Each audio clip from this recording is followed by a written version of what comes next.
తెలంగాణలో తక్కువ ధరకు ఇసుకను అందిస్తోంది ప్రభుత్వం. టీజీఎండీసీ ఆధ్వర్యంలో ఇసుక డంప్లను ఏర్పాటు చేసి ఇసుకను బుక్ చేసుకున్న వారికి ఇంటికే డెలివరీ చేస్తున్నారు. మధ్యవర్తుల ప్రమేయం లేకుండా ప్రభుత్వం తీసుకున్న నిర్ణయంపై హర్షం వ్యక్తం చేస్తున్నారు వినియోగదారులు. హైదరాబాద్లో ఇప్పటికే 3 డంపులు అందుబాటులోకి రాగా త్వరలో మరొకటి ప్రారంభం కానుంది. జిల్లాల్లో కూడా ఇదే తరహాలో ఇసుక విధానం అమలు చేస్తే బాగుంటుందని వినియోగదారులు అభిప్రాయపడుతున్నారు. మరిన్ని వివరాలు నిఖిల్ అందిస్తారు.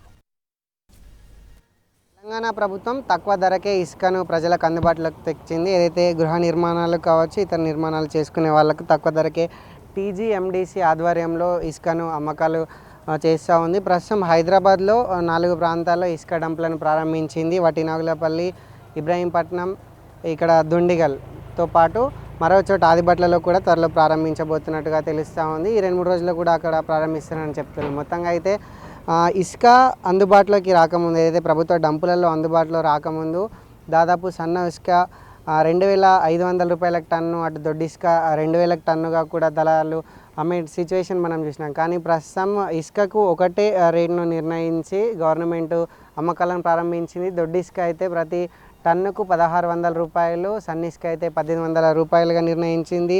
ఎటువంటి దళారీ వ్యవస్థ లేకుండా, ఎటువంటి మధ్యవర్తిత్వం, ఎటువంటి వ్యక్తుల ప్రమేయం లేకుండా పూర్తి స్థాయిలో ఎవరైతే ఇసుక కావాలి, ఏదైతే ఇల్లు కట్టుకుంటున్నాం, నిర్మాణాలు చేసుకున్న అనే వ్యక్తులు ఉన్నారో ఆ వ్యక్తి డైరెక్ట్ టీజీఎండీసీ శాండ్ పోర్టల్లోకి పోయి శాండ్ బజార్లో తమకు ఎంత ఇసుక కావాలి అనేది అక్కడ నమోదు చేసుకుంటే ప్రభుత్వమే ఇళ్లకు చేరుస్తుంది. కావాల్సినటువంటి ఏదైతే డీడీ కట్టారో ఆ ఇసుకను ప్రభుత్వమే ఇళ్లకు చేరుస్తున్నట్టు సిచ్యువేషన్ ఉంది. మొత్తంగా చూసుకున్నట్లయితే శాండ్ బజార్ అనే పోర్టల్ ఏదైతే ఉందో టీజీఎండీసీకి సంబంధించి దాంట్లో డంప్ ఎక్కడ ఉంది, దాంట్లో ఎటువంటి రకం ఇసుక, ఎన్ని టన్నులు ఉంది, సాధారణంగా మనం ఎంత కొనుక్కోవచ్చు, దాని రేట్ ఎంత అనే పూర్తి వివరాలు ఉంది.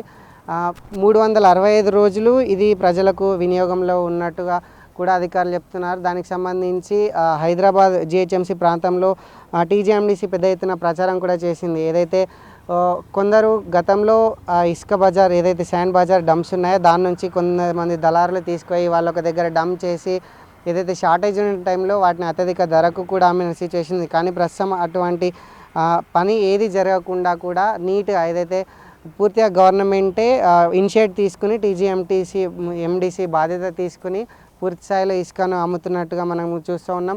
త్వరలోనే ఏదైతే హైదరాబాద్లో సక్సెస్ఫుల్గా అవుతుంది, ఇంకా జిల్లాలో ఇంకా ప్రారంభం కాలేదు, జిల్లాలో కూడా ప్రారంభించాలి. అక్కడ కొంచెం ఎక్కువ రేటుకు ఇసుక దొరుకుతుంది. గృహ నిర్మాణాలు ఇప్పుడిప్పుడే ఎక్కువ మొదలవుతుంది. ముఖ్యంగా సమ్మర్లో ఎక్కువగా ఇల్లు కట్టుకోవడానికి ఆసక్తి చూపుతారు కాబట్టి త్వరలోనే ఇంకా ఈ నెలలో కావచ్చు, వచ్చే నెలలో కావచ్చు కూడా ఇంకా గృహాలు స్టార్ట్ అయ్యే సిచ్యువేషన్ ఉంటుంది. కాబట్టి అధికారులు కొంచెం స్పందించి జిల్లాలలో కూడా డంపులు ఏర్పాటు చేసి ఇసుక పాలసీని అక్కడ కూడా తీసుకొచ్చి తొందరగా ఇళ్లకు చేర్చేటట్టు బాధ్యత తీసుకుంటే బాగుంటుంది. ఎందుకంటే ఒక టన్ ఇసుక మీద 700-800 కూడా ఎక్కువగా ఛార్జ్ అవుతున్న సిచ్యువేషన్ కనిపిస్తుంది.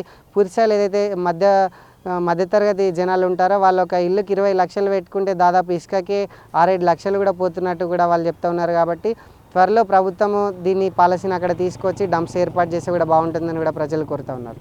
మొత్తంగా ఇసుకకు సంబంధించి ఎండీసీ తీసుకున్న ఇనిషియేటివ్ బాగుందని కూడా ప్రజలు చెప్తా ఉన్నారు. వీడియో జర్నలిస్ట్ రాకేష్తో నిఖిల్ ఎన్టీవీ, హైదరాబాద్.